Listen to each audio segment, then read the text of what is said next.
अबू अल कासिम अल ज़हरावी की किताब अल तसरीफ उन यादगार हवाले जात में से एक है जिसने जराही के आलात और उनके इस्तेमाल की दर्जाबंदी की और सर्जरी के तरीकों से आगाही फराहम की। इब्न सीना की शाहरा आफाक किताब अल कानून फी अल तिब और अल शफा को तिब के मैदान में बुनियादी हैसियत हासिल है। उनकी इस तसनीफ ने शवाए तिब में इंसानियत की बहुत खिदमत की। अलजबरा के उलूम को दरियाफ्त करने का सहरा अरबों को जाता है, जिससे रियाजी के उलूम के हल के लिए बुनियादी कुलियात सामने आए। बसारत, रोशनी और ऑप्टिक्स के हवाले से अल हसन बिन हसन के नजरियात और उनकी तहकीक इस मैदान में बहुत अहम साबित हुई और मुतादिद इजादात की बुनियाद बने, खास तौर पर कैमरे और उनके लेंस की।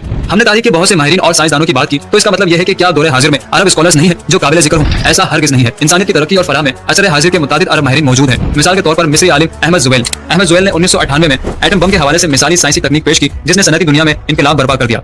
मुनीर हसन नाफिया, फलस्तीनी साइंसदान मुनीर हसन नाफिया का शुमार दौरे जदीद के मशहूर तबियात दानों माहिर फिजिक्स में किया जाता है। उन्होंने एटम बम को ज़र्रात की शक्ल में मुंतकिल करने की अहम तरीन इजाद में कामयाबी हासिल की, जिससे माइक्रो टेक्नोलॉजी के शोबे में बड़ा इनकलाब बर्पा हुआ। फारूक अलबाज मौजूदा दौर के अहम और मशहूर साइंसदानों में इनका शुमार होता है। वो माशी अर्जियात जियोलॉजी में महारत रखते हैं। उन्होंने मईशत के हवाले से शानदार खिदमत पेश की। अदनान